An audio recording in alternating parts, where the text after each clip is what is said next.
This is a tragic story of how this boxer went from this to this. Back in 2015, 23-year-old Pritchard Collin and Terrell Williams competed at the Eagle Bank Arena in Virginia. At this point, Pritchard had only been pro for 2 years until this fight, which would be the last time he entered the ring, leaving him in a vegetative state. From the very beginning of the fight, Pritchard complained to the referee that Terrell kept hitting him with rabbit punches. And if you don't know what that is, they're punches to the back of the head or neck that are extremely dangerous and can cause brain or spinal cord injury. These punches are illegal, and usually the fighter would be disqualified if it happened in a fight. Pritchard also mentioned to the ringside physician that he felt dizzy, but he can still go on, so the match continued. But on this night, after multiple rounds and blows to the head, when Pritchard went into his dressing room, he began throwing up. He eventually passed out and was rushed to the hospital, where he underwent surgery for internal bleeding in his brain, and then he went into a coma for 221 days. When Pritchard woke up, he was in a vegetative state, and his mother and father have been taking care of him ever since. The blame has not only been put on Terrell for throwing illegal punches, but the referee and the physician who sat ringside were also negligent for failing to take any required steps to either stop the fight or get Pritchard some help. Pritchard's family filed a $50 million lawsuit against the physician, but it's never been settled, and apparently he's not legally responsible for any of this. Pritchard's parents were told by doctors that he would never get better because of the damage that was done, but if you see some progress videos that have been posted online, it's clear that Pritchard has gotten better, and I hope that one day he can be close to what he used. This 23-year-old was such a true crime fan that she wanted to try out a murder for herself, and so she killed a stranger out of curiosity. Jang Yu-jung from South Korea was obsessed with true crime shows, police said. Prosecutors said she used an online tutoring app to find a target, contacting more than 50 home tutors about English lessons. She turned up at the 26-year-old victim's door wearing a school uniform that she bought online, prosecutors said. Once inside, Jung stabbed the teacher more than 100 times. She dismembered the body and took a taxi to leave some of the remains in a remote parkland. She was arrested after the taxi driver tipped off the police about a customer who had dumped a blood-soaked suitcase in the woods. Police said Jung's online browsing history shows she had researched for months on how to get rid of a body and how to kill, but police called her efforts careless as she didn't avoid CCTV. She's been given a life sentence. These are phobias you didn't know you had, part 1.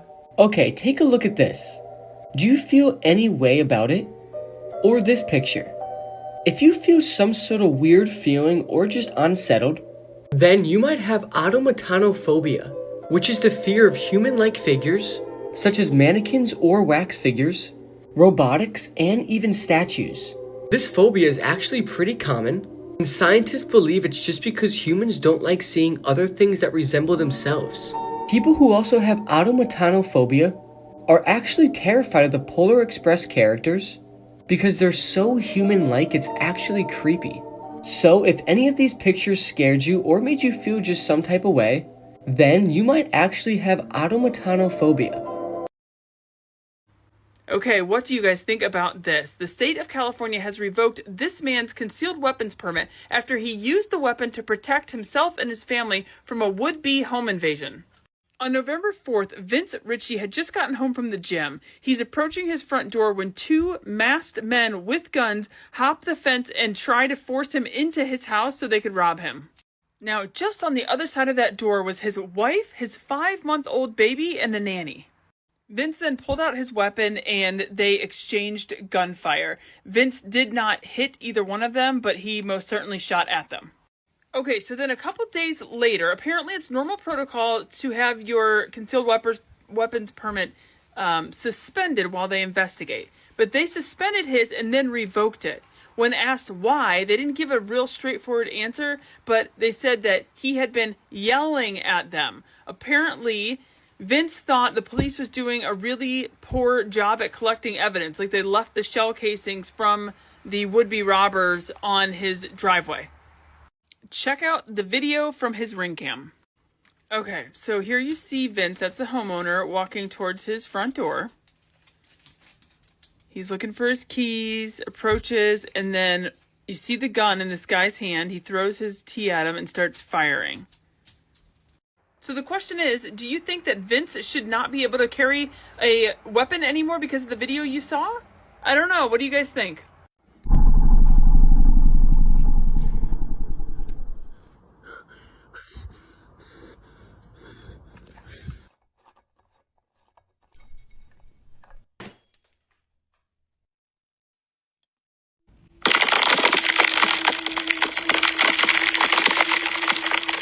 That TikToker named Rory Teasley was murdered the day he posted that chilling final video. So, a little bit of a backstory. Rory was known on TikTok as Too Pump for TV. Before his tragic and unfortunate murder, Rory had amassed over 265,000 followers here on TikTok. As you can see, his videos got a lot of views. He was just posting this wholesome, positive content that he wanted to brighten people's days. So, Rory lived in Pontiac, Michigan, which is nearby Detroit. But unfortunately, on January 6, 2022, Rory's life would be ended abruptly. On that day, Rory was playing the game Overwatch with his boyfriend DeQuinn Watkins. Now, at some point during the gameplay that evening, DeQuinn and Rory got into some sort of an argument. And DeQuinn just took this a step far and began to strangle Rory. Eventually, this ended with Rory being strangled to death on the couch in his home. And later that evening, DeQuinn called 911 and reported that his boyfriend was sleeping on the couch and wouldn't wake up. When authorities arrived at the home, they found Rory lying unconscious on the couch. When he was taken to the hospital, yes, he was pronounced dead. So this trial happened pretty quickly, and just this year, DeQuinn pled no contest to second-degree murder charges, and he was quickly sentenced to 15 to 99 years in prison.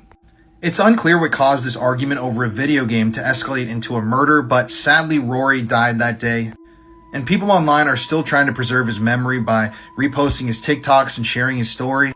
And yeah, this is just another tragic TikTok story that obviously did not need to happen and should never happen. Sorry. Oh, he's sorry. Sorry. Sorry. He's sorry. He's sorry. He's sorry.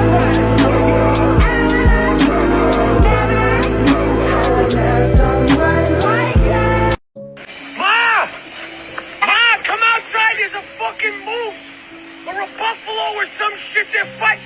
So one of the truly hard facts of nature is that when we say herbivore, that means they eat mostly plants, like 90-95%. That 5% will have you f***ed up. On rare occasions, horses have been known to pick up baby birds and straight up eat them like popcorn chicken. Cows in Australia were seen chewing and eating a whole sand python. Deer have been caught scavenging the remains of human bodies, and yes, that is someone's rib in Bambi's mouth. And technically squirrels are omnivores, but if I told you what they do to baby birds, you'd never look at them the same. You almost forgot to mention, not only will they feed on past tense animals, you've even recorded them eating the carcasses of their own kind. Now someone's probably gonna comment that hippos are omnivores. Well damn it, they're not supposed to be. But usually when you see herbivores going homicidal, it's often because of a nutrient deficiency. You now believe that it was a phosphorus deficiency that had cows following a mongoose meal prep. Same story with the Dahmer deer, gotta get that calcium somewhere. The more you know.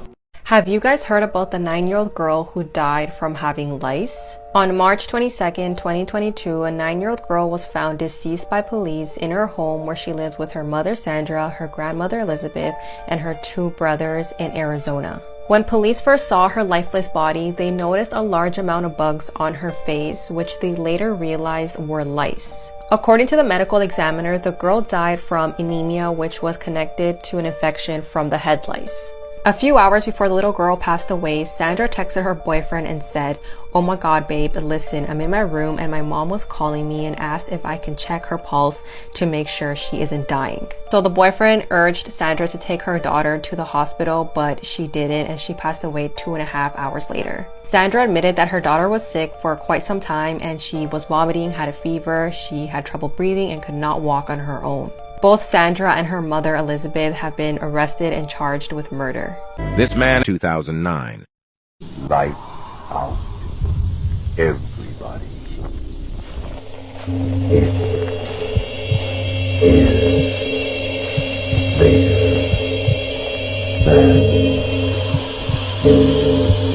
This self-declared white nationalist who fatally plowed his pickup truck through a family of 4 just because they were Muslim says that he couldn't resist the urge when he saw them.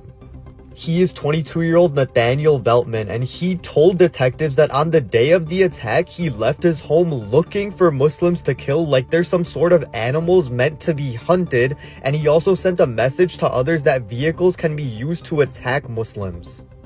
He also declared himself as a white nationalist and said that he struck the family because they were Muslim. And prosecutors even played a recording of Veltman calling 911 on himself, saying, "Come over and arrest me, I did it on purpose." The victims who were just enjoying an evening walk before they met this horrible fate were 46-year-old Salman Afzal, his wife Madhya Salman 44, their daughter 15-year-old Yumna Afzal, and their 74-year-old grandmother Talat Afzal. The man had severe mental issues. He admittedly had thoughts like this in the past. He was seen wearing a bulletproof vest and a helmet, and he was even seen laughing as police officers were pulling him out of his truck after the crime occurred. This marks yet another hate crime since the Illinois 6-year-old Palestinian child was stabbed 26 times by his landlord. Rest in peace to the victims as Veltman faces life in prison, and I'll keep you guys updated with the case. Is everyone dead? When you die, your brain is said to live on for 7 minutes and recreate your memories in a dreamlike state, flashing your entire life before you. Because time moves differently when we're awake than when we're asleep. 7 minutes can feel like 100 years. Stephen Hawking actually stated that if we find the God particle, the world could end in a day, and in 2012, we discovered it. What if the world did end in 2012, and we've been living in our consciousness? Could that be the reason why, ever since the year 2012, the world has gotten so much weirder? And maybe everyone is actually living in their consciousness, so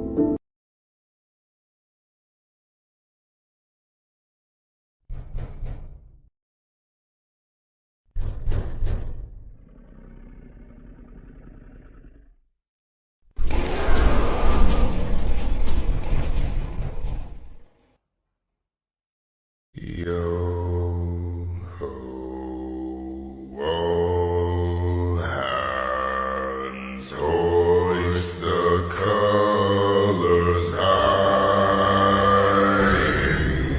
Heave ho, thieves and beggars, never shall we. So this 15-year-old girl meets this thing who's in his 30s, and pretty soon they call themselves a couple. Caitlin had grown up in foster homes, and while still living at a foster home, would sneak over to Jonathan's house where he lived with his mom, and when his mom found out, she was like, "This is all wrong for you there, Johnny boy. I mean, literally a crime." Despite his mom forbidding the relationship, Jonathan just kept having Caitlin sneak through his bedroom window in the middle of the night, and he kept that going up until this year, Caitlin now 17. Now this guy was actually charged, convicted of multiple counts relating to this relationship, but was allowed out, had to wear an ankle bracelet, stay away from Caitlin, but of course he just kept having Caitlin sneak through his window. At this point, it's all coming to a head, sentence looming. The mom finds out again, is livid, you gotta stop seeing each other. And one day, Caitlin gives Jonathan an ultimatum. Either you get rid of your mom in the next 5 hours,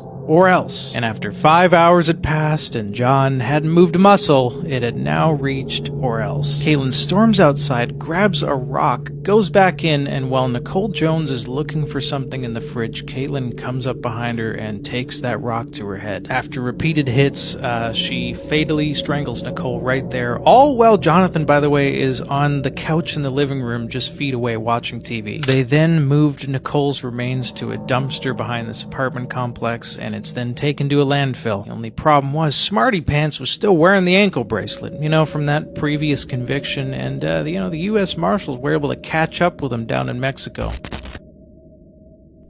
The woman with the flower tattoo is a murder case of a Jane Doe that has remained unsolved for 31 years, but however, in November of 2023, police were able to finally identify the victim as 31-year-old Rita Roberts. Despite her body being found in Belgium, Rita Roberts was actually a British national. But on the 3rd of June 1992, her body would be discovered. She was described as being between the ages of 20 to 50, light-skinned and dark-haired. But the most striking and noticeable feature about the Jane Doe was the flower tattoo that she had. The only thing that they were able to tell about the body other than her appearance was that she was brutally murdered. I couldn't actually find any sources that stated how she was killed. But through years and years and years of DNA testing and different isotope analysis, police were finally able to give her name back, which was Rita Roberts, who moved from Cardiff to Antwerp in Germany in February of 1992. She last communicated with her family in May of that same year through a postcard, with her body being discovered a month after that.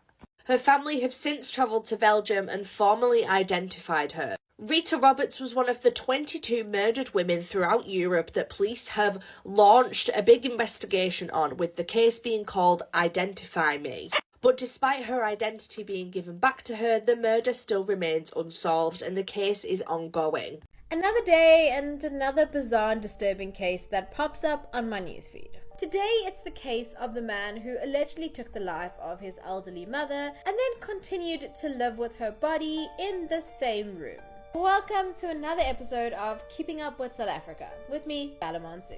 Last Friday, the 17th of November, the 33-year-old man who has not yet been publicly named was arrested in Hazelmere, KZN, for the alleged murder of his mother. This came about after she was suspected to be missing, with the last sighting of her being on Tuesday. Her son, however, had continuously told neighbors and those looking for her that she did not want to be disturbed when they inquired as to her whereabouts. Eventually, though, due to growing concerns and a pungent smell emanating from the room, they called the police. After entering the communal housing space, the body of 72-year-old Dora Kerr was found on the bed of the rented room. Her son stated to those present that she died of natural causes. However, during his police interview, the version of events changed. As it turned out, his mother actually lived in a home in South Beach that specialized in caring for frail individuals. She had, however, come to visit him, her son, 2 weeks prior. According to him, on that Tuesday, he had attempted to bathe her, which she refused, and in the moments that followed, he had pushed her, leading to her allegedly falling to the ground and injuring her head. He had then casually just dressed her, cleaned up the bathroom, and put her on the bed before leaving the property. Apparently, on his return, this is when he discovered she had passed on. He had then proceeded to stay with her body in the room for the next 3 nights, leaving in the daytime, returning in the afternoons, and not telling a soul. Honestly, I'm not sure if I'll be able to find any updates on this case, but if I do, I'll be sure to keep you posted.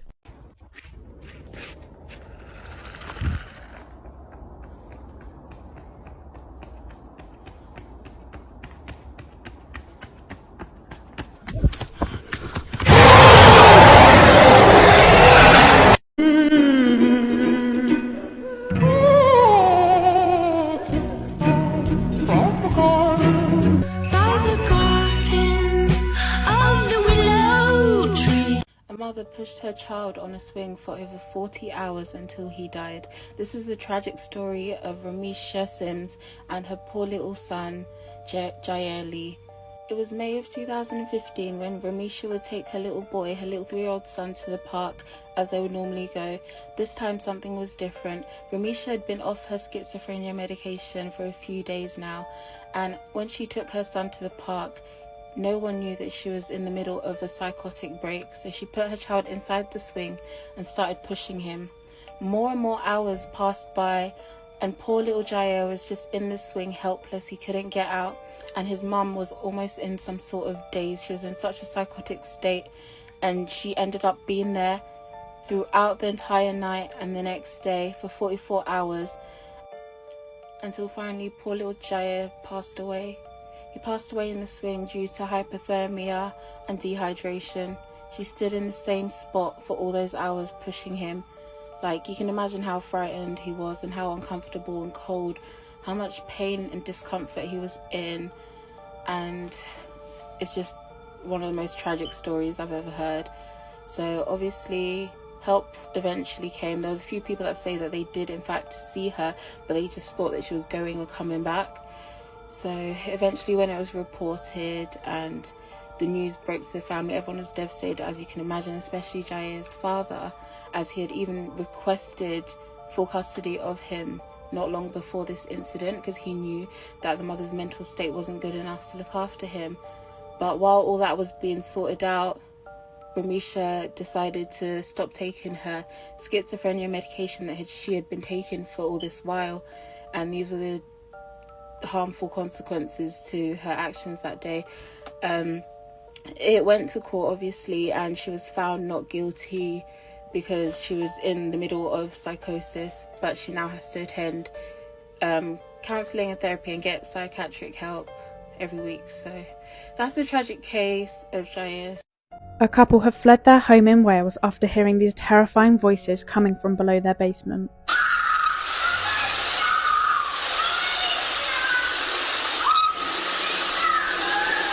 Directly under Ammerford town is a series of tunnels, World War II bunkers and coal mines. These strange happenings began back in June 2018 when Alan and Christine Tate heard weird noises one evening while laid up in their house, which is down an alleyway and off of the main street. They started these recordings all over their house, picking up sounds of children screaming, a motorbike starting, and chains rattling. The couple fear there could be criminal activity such as human trafficking happening in a tunnel beneath their house. Mrs. Tate said that she suspects that there's a lot of people down there from the amount of noise they've been hearing. Due to the noise and lack of support from authorities, the couple have fled their house and are working tirelessly to put pressure on the police to investigate the noise. Unfortunately, police say there's no evidence of wrongdoing, but the voices in that clip are undeniably people screaming.